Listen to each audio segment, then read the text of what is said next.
Okay. Hi friends, now let us continue. We have seen 3 videos on effects of electric current, and in that we have seen what are the introductory parts of the current electricity, how the current electricity passes.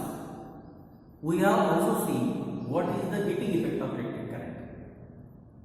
Similarly, also we have started what is the magnetic effect of electric current. When electric current is passing through the wire, how the magnetic field is generated around the conductor.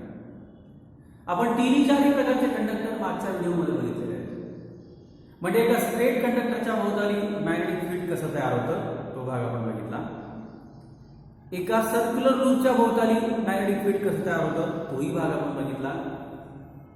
एखादं solenoid असेल म्हणजे spring सारखं solenoid असेल तर त्या सॉलेनॉइडच्या भोवताली विद्युत चुंबकीय क्षेत्र कसं तयार होतं तोही भाग आपण बघितला. आता आपल्याला हे बघायचं आहे एखाद्या वाहकाच्या भोवताली चुंबकीय क्षेत्र निर्माण झाल्यामुळे त्या वाहकावर काय फरक पडतो. Remember, this is an important aspect. या व्हिडिओमध्ये आज आपल्याला एक अत्यंत महत्त्वाची संकल्पना शिकायची आहे. त्याची सुरुवात आपण कुठून करतो बघा. Factors affecting on current carrying conductor. It means if suppose electric current is passing through a conductor, then what happens to that conductor, whether the forces are applied on that and what happens because of that force, that we will see. त्यासाठी एक साधा सोपा प्रयोग तुम्हाला दिलेला आहे. 2 stand आहेत. त्या 2 स्टँड पैकी एका स्टँडला समजा हे स्टँड ए आहे. या एका स्टँडला एक कंडक्टर एक तार जोडायचे होता. Suppose this conductor is PQ. This conductor is PQ. This conductor is connected in the electrical circuit via this battery. Also you can connect a plug K. तुम्ही इथे plug K पण जोडू शकता. आता तुमच्याजवळ काय आहे हा PQ कंडक्टर आहे. या PQ कंडक्टरला त्याच्या साइड जोडलेला आहे बॅटरी त्यानंतर प्लग K. आता लक्षात ठेवा या स्टँडच्या समोर आणखी एक स्टँड आहे. त्या स्टँडला एक हॉर्सशू मॅग्नेट फिक्स केलेला आहे. It is a horseshoe magnet. This horseshoe magnet is inserted in that conductor. म्हणजे मी तुम्हाला आता सांगतो त्याप्रमाणे समजा हा कंडक्टर आहे तर या कंडक्टरच्या मध्ये पहा असा हॉर्सशू मॅग्नेट. लक्षात येईल तुमच्या इथून कंडक्टर आहे हा वायर आहे. या वायर मध्ये करंट पास होणार आहे by the pass of this cell by the plug के. हा कंडक्टर याच्या दरम्यान आणखी एक मॅग्नेटिक फील्ड आहे. What is that? It is a horseshoe magnet. So now here when you are passing the electric current there are 2 magnetic field generated. इथे 2 magnetic field तयार होतात. या 2 मॅग्नेटिक फील्ड पैकी एक फील्ड कशामुळे तयार होत आहे? It is because of the passage of electric current. तुम्ही विद्युतधारा पाठवताय. विद्युतधारा पाठवल्यामुळे त्या विद्युतधारेमुळे इथे मॅग्नेटिक फील्ड तयार होते. मॅग्नेटिक फील्ड तयार होते. हे magnetic field due to the passage of electric current आणि दुसरं magnetic field due to what? Due to the horseshoe magnet. तुमच्या एक गोष्ट लक्षात आली पाहिजे की 2 मॅग्नेटिक फील्ड तयार होतात. एक या वाहकाच्या भोवताली due to the passage of electric current. 2 तुम्ही लावलेले horseshoe magnet. Because of these 2 magnetic field and because the difference between these 2 magnetic field a force is generated. एक बल प्रयुक्त होतं. ते बल कुणावर प्रयुक्त होतं? It is produced on this conductor and that's why this conductor now will be deflected either toward the right or toward the left. आता या वाहकावर बल प्रयुक्त होतं आणि त्यामुळे हा वाहक सरळ न राहता थोडा झुकतो. कदाचित तो असा उजवीकडे झुकतो असा. समजा मी असं केलं की या बॅटरीची टोकं बदलली. Suppose it is connected to the negative, is connected to the positive, positive is connected to the negative. मी आता करून दाखवत नाही पण समजा जर आपण आता करंटची दिशा चेंज केली. आता असं होऊ शकतं the conductor may now deflect towards left. असा होऊ शकतो. What does it indicate? इथं वर लिहिलं factors affecting on current carrying conductor in the magnetic field. आता मी जे वाक्य सांगतोय ते वाक्य लक्षात ठेवा. Wherever a current carrying conductor is placed in the vicinity of a magnetic field, when the current carrying conductor is placed in the vicinity of a magnetic field, it experiences a force. हे आजच्या महत्वाचं principal आहे या सगळ्या संकल्पनेचं. It is a principle of electric motor. Electric motor किंवा Fleming left hand rule याचा वापर आपल्याला पुढे बघायचा आहे. त्याच्या सुरुवात आपण एक महत्वाचं प्रिन्सिपल शिकतो होता. एखादी विद्युत वाहक तार एका दुसऱ्या चुंबकीय क्षेत्राच्या दरम्यान आली तर त्या चुंबकीय क्षेत्रातील फरकामुळे त्या वाहकावर दाब प्रयुक्त होतो. Whenever an electric conductor is placed in the vicinity of a magnetic field, it experiences a force. परत एकदा ना, हे पहा, PQ ही तार आहे. ही तार एका कनेक्शनला जोडलेली आहे, बॅटरी आहे, प्लग आहे. आणि या तारेच्या दरम्यान दुसरं एक मॅग्नेटिक फील्ड जनरेट केलेलं आहे. What is that? Horse magnet. तुम्ही जेव्हा प्लग चालू करता तेव्हा आता दोन मॅग्नेटिक फील्ड तयार झाले. कोणते दोन तयार झाले? एक, या वाहकाच्या भोवताली विद्युतधारा पाठवल्यामुळे तयार झाले. दुसरं, तुम्ही हॉर्स मॅग्नेट लावताय त्याच्यामुळे तयार झाले. And because of the difference between these two magnetic fields, a force is generated or a force is applied on the conductor and the conductor gets deflected. The conductor gets moved from its original position either toward the right or toward the left. It depends upon the direction of the electric current. आणि म्हणून मग एक महत्त्वाचं principal इथे या आकृतीवरून तुमच्या लक्षात येईल. What is that principle? Whenever a current carrying conductor is placed in the vicinity of a magnetic field, it experiences a force. एखादी विद्युत वाहक तार जेव्हा दुसऱ्या चुंबकीय क्षेत्राच्या संपर्कामध्ये येते किंवा दुसऱ्या चुंबकीय क्षेत्राच्या दरम्यान येते तेव्हा या दोन चुंबकीय क्षेत्रांमधील फरकामुळे त्या वाहकावर दाब प्रयुक्त होतो. तो वाहक आपल्या मूळ स्थानापासून हलतो, तो डिफ्लेक्ट होतो, त्याला मुवमेंट मिळते, तो गतिमान होतो. हे जे गतिमान होण्याचे जे तत्व आहे ना, हे जे गतिमान होण्याचं तत्व किंवा गतिमान होण्याची दिशा मग आपल्याला या रूलने सांगता येते. What is that? Fleming's left hand rule. फ्लेमिंगचा डाव्या हाताचा नियम. तुम्हाला हे समजलं तर हे समजेल, हे समजलं तर इलेक्ट्रिक मोटर समजेल. पहिल्या प्रयोगामध्ये तुम्हाला काय सांगितलेलं आहे? जर एखादा वाहक दुसऱ्या चुंबकीय क्षेत्राच्या दरम्यान आला तर त्या दोन चुंबकीय क्षेत्रांच्या ताकदीमुळे त्या वाहकावर दाब प्रयुक्त होतो आणि तो वाहक हलतो. तो वाहक आपल्या मूळ जागेपासून डिफ्लेक्ट होतो. कुण्या दिशेला डिफ्लेक्ट होतो? It is given by Fleming left hand rule. आता आपल्याला डाव्या हाताच्या नियमाने, फ्लेमिंगच्या डाव्या हाताच्या नियमानुसार बघायचं आहे. If 3 fingers are held perpendicular to each other, तुम्ही या फिंगरकडे पण बघा आणि माझ्या डाव्या हाताकडे पण बघा. समजा डाव्या हाताची 3 बोटं एकमेकांना परपेंडिक्युलर धरलेली आहेत. If these 3 fingers are held perpendicular to each other, if the thumb, then the fourth finger, this middle finger, index finger किंवा middle finger, हे index finger, middle finger आणि thumb हे एकमेकांना लंबरूप आहेत. असं गृहीत धरूया, this is the direction of current, then this is the direction of magnetic field, and this is the direction of motion of conductor. मी परत सांगतो, डाव्या हाताची 3 बोटं एकमेकांना लंबरूप धरलेली आहेत. 3 fingers are held perpendicular to each other.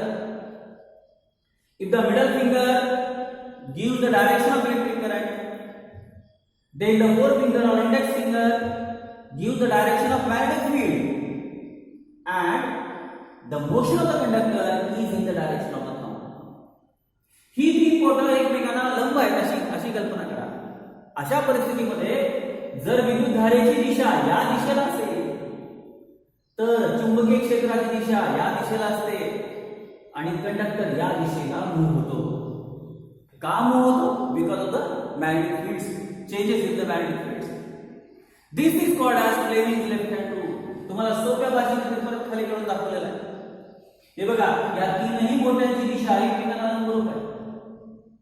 जर समजा ही दिशा करंटची असेल तर त्याला अगदी लंबरूप दिशा मॅग्नेटिक फील्डची असते आणि दोघांनी अगदी लंबरूप दिशा कोणाची असते? Force on the conductor. the conductor will deflect, which is exactly perpendicular to this. This is called as Fleming's left hand rule. Fleming's left hand rule is giving the contradictory idea or complementary idea for the principle of what? Current carrying conductor. म्हणजे हे principal आहे, हा rule आहे.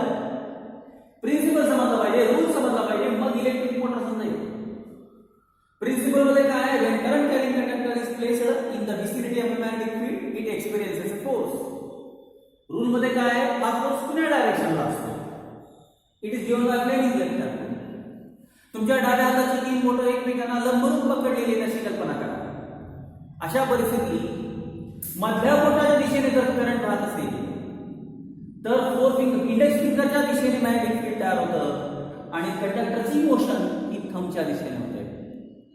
If the direction of current is in the direction of middle finger, then the direction of magnetic field is in the direction of index finger, and then the motion of the conductor is in the direction of the thumb.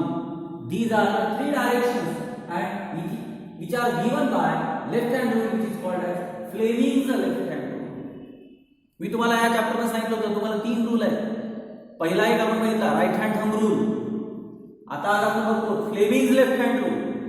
Fleming left hand rule आपल्याला सर्वात महत्त्वाचं electrical equipment शिकवतो. What is that? Electric motor. Electric motor कशी काम करते? Motor तुम्ही सगळ्यांनी पाहिलेली आहे. साधी पाणी खेचणारी छोटी टिल्लो मोटर ते धरणावर बसवलेल्या 100-100, 200, 1000 हॉर्स पॉवरच्या मोटर. या सगळ्या मोटरचं मेन डिझाईन सारखं असतं. या सगळ्या मोटरमध्ये जे शाफ्ट फिरतात, या सगळ्या मोटरमध्ये जे पिस्टन फिरतात, ती फिरण्याची जी प्रक्रिया आहे या प्रिन्सिपलवर आणि या रूलवर अवलंबून असते. मुळात एखादी इलेक्ट्रिक मोटर जी आहे त्या मोटरचे 5 मुख्य विभाग असतात. The figure is plotted, the figure is drawn in front of you. आपण ह्या फिगरनुसार इलेक्ट्रिक मोटर कसं काम करते ते बघणार आहोत. इलेक्ट्रिक मोटरला जे 5 महत्त्वाचे भाग आहेत त्यातला पहिला भाग आहे हॉर्स मॅग्नेट किंवा स्ट्रॉंग मॅग्नेट म्हणून म्हणतात. These are called as what? Strong magnets. हा पहिला भाग. 2 strong magnets north south pole. Strong magnet हा इलेक्ट्रिक मोटरसाठी पहिला भाग. दुसरा भाग आहे कॉइल, याला म्हणतात iron armature. Iron armature it is called as coil. कुंडल, नाल कुंडल म्हणतो आपण त्याला. Number of turns of the conductor are held together so that they are forming a long conductor which is compressed in a small area. मी तुम्हाला काल म्हणालो होतो आपल्याला 50 किलोमीटर लांबीची तार लागणार आहे, पण ती एवढ्याच जागेत बसवायची आहे. तर कशी बसवणार? कॉइल, गुंडाळा. That is called iron armature. इथे बघा एबीसीडी हा एक आयर्न आर्मेचर केलेला. या आर्मेचरचे 2 टोकं. आता बघा पहिला भाग म्हणतात बघितला स्ट्रॉंग मॅग्नेट, दुसरा बघितला आपण आयर्न आर्मेचर, तिसरा स्प्लिट रिंग्स.